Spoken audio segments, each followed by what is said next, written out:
Record. Hello, hello, hello, everyone. How are you? Hope you're having an incredible day, and may peace be upon you. Thank you for watching the show. Yes, I can with me, your host, Dr. Izdihar Jamil. And today I have an amazing guest. I met him at an event and he helped me with my rehearsal of my TED Talk. He is Ruben Perez, who is the founder of several technological companies since 1995. He's gone through the bust, the boom, the bust, and the boom through various cycles. And today we're going to be talking about resilience and getting back up again when you experience failure. So Ruben, welcome. Thank you very much. I very much appreciate being here. Thank you so much. So Ruben, you've been in the technological niche since 1995. What is that? Almost like 30 years or so. Almost 30 years, yes. Yeah, almost 30 years or so. And as a computer scientist, I'm pretty sure we can geek out on all the techie stuff.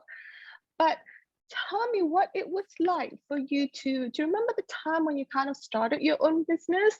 What made you kind of have that pull to start your own business? You could easily go to Google, Facebook, all the hot companies and kind of like, oh, maybe you were, but what made you want to have your own business? Well, first of all, for as far as the internet, it was a very early process. So there was no Google, there was no Facebook yet. There were the equivalent though, and companies like Microsoft, at that time was a big company that a lot of people would go. Yes. Microsoft, Apple, Microsoft, Oracle, Apple, those were the big names. Exactly. So for me, I never studied computer science in my college experience. I actually have a degree in classical civilizations. So, that's so cool. I studied ancient Greek and Latin history, Greek and Roman history. I could speak Latin. Right. So Zeus, Aphrodite, yes. Hades, and all that. Cool. Yes, all that stuff. So, and I always had a passion for computers and technology, and actually film production. And in film production classes at UCLA, I ended up meeting who was my first business partner, and why I've always had a certain mentality. I'm not sure where it came from, but I'm pretty much guessing it has to do with my father, who happened to have been here a couple of weeks ago, and he's now in his 80s. But he was somebody that was that immigrated to this country from Uruguay, from South America, and he was somebody that was willing to be inspired by a calling, by a vision for something different, and then take action for it, not knowing how it's going to turn out. And he did that, and I saw him work for other companies, and I saw him as a jeweler, because he was a jeweler, and then I saw him crash in his jewelry business and have to go to deciding that there was no opportunity in there for him at the level he was playing at, and there was an opportunity in floor covering. But to do floor covering, he had carpet installation and hardwood floor installation. He had to have a license to be a contractor to doing that. But in his country, he had only reached the equivalent of 6th grade. He didn't know how to do fractions, and he had to take this test. So I saw him learn math by himself in order to be able to take this test and do that and jump into that, and in the process provide for us a great life at home. And it was a great role model to follow. And as I stepped out of college, and I spoke to my friend who from this film school that we had.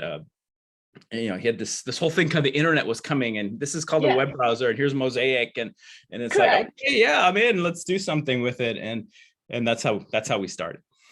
That is so interesting, having so your father and your mother having coming over from another country, because I could totally relate to that, because I come from another country too. We migrated just like your dad. We had a calling, we had a dream, we had an opportunity, and it takes, for those of you who have never lived in another country before, it takes everything, because you live your family, you live your culture, you live your food. I mean, when I first came to America, the first time I arrived here, I had tacos. I'm like, what is this food, right? Tacos. I'm used to beef rendang and nasi lemak and all that. completely, Right. you know, it takes so much courage. And kind of like, were you born? Were you there then? Were you migrated with your family, or No, you were I not? was born right after they arrived. That was Right. So you born yeah, here, so you didn't. So you perhaps basically like your your children. Is that something like that? yeah.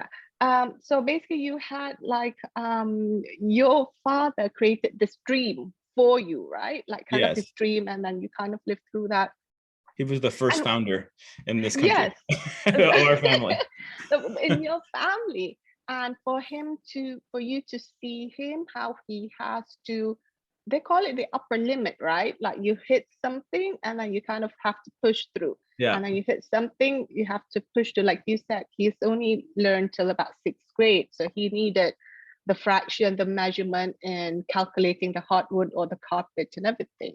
Yes. And how has that kind of like learning or skill set or experience kind of brought you to how you shape your business going forward? Like I know the bust and the boom, you experienced it all, right? So how can you like use that? How do you use that to go back up again and out in the world? Because it's hard when you failed. You feel Yes. everything. You feel like you're a failure, you feel stupid, you feel everything.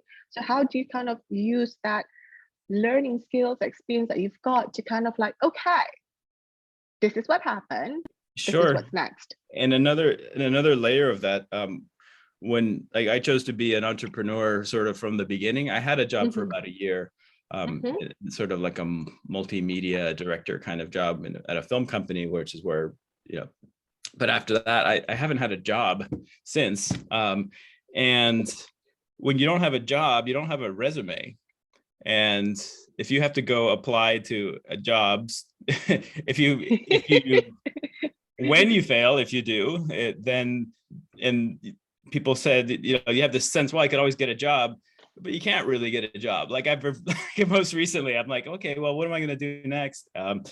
So so you kind of committed to this world of the unknown. So I mm, started, yeah, initially in the 90s, you know, it was early on, and we created a company that was doing services for um, internet type services for other companies. So we did some of the initial websites, web right. programming, like languages that aren't even used really anymore. I taught myself to, you know, to code, and kind of as the web development stuff was Yes. happening, and just had a small agency in my, you know, mid-20s. And yeah, the dot-com boom came, and we sold our company to another one that was going public, and it was this big thing. And I thought I had retired forever at, you know, Yeah. 28. And Mm, but you know, I was there for about 2 years. After, you know, you do these stock deals, usually there's some kind of lock-in where you have to hold on to it before you can get rid of it. And mm-hmm. I just didn't know what I was doing with my life after that. I didn't have a vision for, okay, maybe I made a couple of $1 million. Well, what do I do with it? Do I invest it? Right. I was reading a book. I have it here somewhere.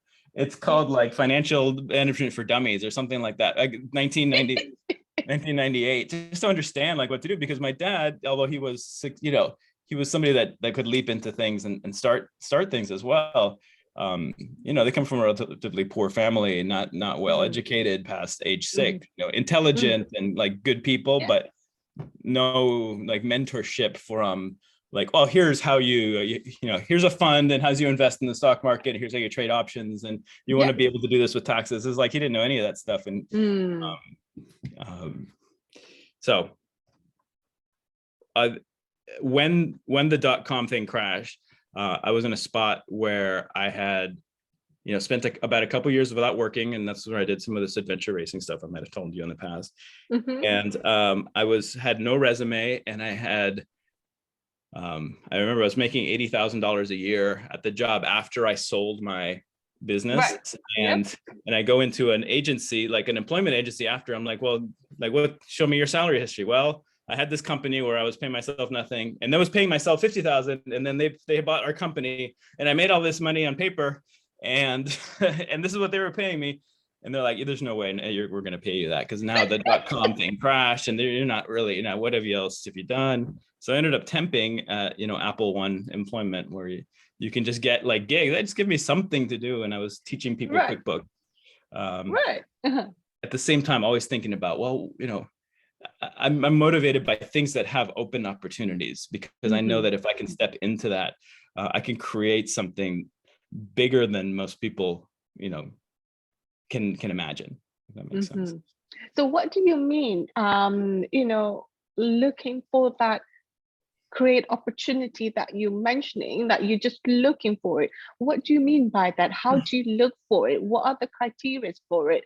Because Yes. look, a lot of people, they're wanting to have a business. They know they have a passion. They know they have a skill set.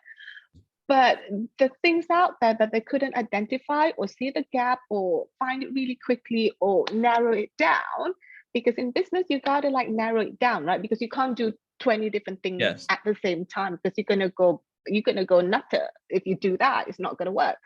So because one of the things that's the best thing about you is that you're good at starting something up and rapidly build it up, right? Yes. That's kind of like one of your skill sets. So tell me how you can spot things with what you have. This is your skill set. This is your dream. This is your expertise. This is opportunity that you see, on how do you look for that, and how do you kind of like, okay, I'm going to go for it. Done. Sure. So I've seen and heard, podcasts and other stories from entrepreneurs that they almost doesn't matter what business it is or what industry it is. Like there's opportunity anywhere in any, in pretty much any market, you can find a niche and create an opportunity. I don't think it so much matters what it is. I mean, there's some things that you don't like, probably don't want to get into printing newspapers, for example, because people like you are with podcasts are putting them out of business. No, but for me, it was more, let's see, there's things that I'm passionate about that I've just like connected with. Like I told you, I was interested in film production. Right. So initially, so I got into this web thing just because it was new, and it is sort of it only in a few years did it boom up, and we had this kind of exit and everything. But my next business after that, from Apple employment, going to a consulting job consulting a hospital, Kaiser Permanente, in order to doing some bigger systems.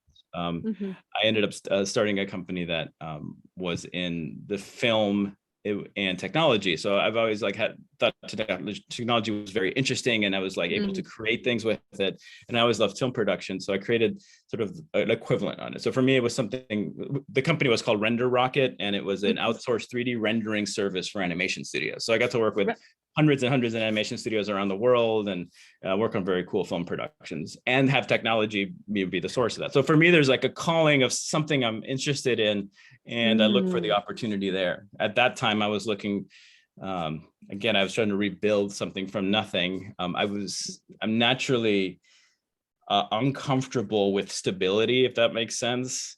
Like, I don't like the stability part of it, innately. And I think that's kind of a common trait of entrepreneurs, is that like there's a need to disrupt and to do something that's not necessarily safe in the sense of like, or it's the traditional safe. I think if you once you do it and you can go through it, you could make it as safe as getting a job, and even more safe as you can control your own destiny, at least financially. But yeah, I'm just thinking, Ruben, do you know, like when you say, right, when you create something, and then like your film and the technology, which is the rendering, you render 3D modeling, 3D scenes and everything, and have the best technology to support it. It's kind of like, well, obviously now it's kind of like people know about it, but when you started, it's kind of a newish thing. So how do you know that that's what you're creating, and how do you know that there are people out there that's gonna want your services, or like have the confidence to hire you? Because often and not, whenever you start a new business, even if you're an established business, there's always that mindset that, oh, who's gonna hire me, kind of thing. So how do you kind of like, because you've worked with hundreds of different companies all around the world that hired you, so how do you kind of have that connect, and more importantly, have money in the bank as a result of your dream, as a result of having the right connection, giving the best service? So how do you do that? So I've I've always had sort of intuitive nature about me. Mm-hmm. In a sense, is like I can connect with people in a way that, like, I kind of get where they're coming from. Like I get what their commitments are, and I get where they're, you know, it's it's a love of people. I think it comes from that. Mm-hmm. It also comes with being certainly like a more spiritual and meditative practice helps like connect, because I almost like feel that in my body, like certain Mm. um that's the esoteric and mystical part Yeah, of it. that's the um Greek part of you, right? With that's the all great the part of it. Hades and everything, Zeus and um everything. but also I see, you know, in there's the personal side of that and there's the business side of that. And for the 3D rendering, I have a friend that was an animator, or is an animator now. He works at Disney, and he would use a service that was similar to what I was talking about, where you could take your 3D models and send it out to a cloud. This is Yeah, before there was like cloud, and we'd you're right. send it out, and it would get processed, and they get it back, and I could. Mm. And I had read a book on Robert Kiyosaki. It's funny. I have these books are all here somewhere Yeah, behind me, is it but Rich Dad Poor Dad? Robert Kiyosaki, is it Rich Dad Poor Dad that yes, you and he was read? talking about acquiring low labor, like coin operated laundries, Yes, yes, right? And I'm like, I okay, remember that. Mhm. so how could I take my knowledge of technology and make a coin operated laundry? Okay, well, this render farm is just this, I have 100 laundry machines of computers, and you just send me Right, your 3D laundry. And if you have 100 loads of laundry in one washing machine, it's gonna take you a long time. But I've got 100 correct. laundry machines, so you just send me your frames, and it'll process them. And then we did that. We were in that for about 10 years. Um, so That is so it's cool. connected. It's not so much that I can see the opportunities, but I talk to people because I have friends in different industries, and Mm. I see what they're doing, and it's like, well, that seems really inefficient. And when there's Mm. inefficiencies, there's always an opportunity. And I try to Mm. connect those inefficiencies that I enjoy, and solve those problems. And it's something I asked myself. So my last business was a consumer product company that needed FDA approval for a lot of different, for consumption. And it ended Right. up, we raised several $1 million from investors and Mm-hmm. from all over the world. And it became this, and it was my biggest potential opportunity for a win. And it ended up where, in a massive lawsuit, which is in the process of right now, Right. where our distributor decided they were not going to sell the product, and it went from, oh my god, again, I'm worth, we're doing fundraising valuations at $50 million, so Mm. the company is worth $50 million, and I own a third of it, so Yeah. woohoo, like you Yeah. can't. Yeah. But it's not, it's not liquid, and it's um even though you're having those kinds of conversations with those numbers, it doesn't necessarily mean that uh, you get to live the life associated with those numbers. Mm. And that crashed because of this, whole situation, and a lot of things that I've learned through that, of how Mm. not to approach certain contractual things. But Mm-hmm. I was now sitting again at the beginning. This was like the beginning of COVID. Right. I had 2020. Mm-hmm. this 2020, yeah, like this all went down, this last business in 2019. I was, the big dream was gone. We had missed a Mm. window for the FDA to allow our product to be sold in the US, so we could no longer sell it in the US. Nobody wanted to invest in us because of this lawsuit. Right. So zero money. That was my job, because I was paying myself to be the operations and technology manager of this business. Right. Um, and investors calling, what happened? We put $1 million Mm-hmm. into this thing, and like, and that sort of thing. And approaching 50 and saying, what the hell have I done with my life? Right. And I've had amazing experiences, and I've learned so much, but I don't want to learn anymore. I want to, Mm. I want to,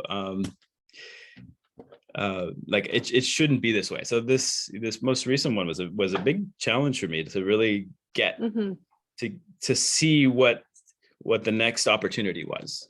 And Mm-hmm. I think what's happened over the last couple of years is I've reconnected with again, through a partner that has, so now I run an agency where we do very high-end software development and design work.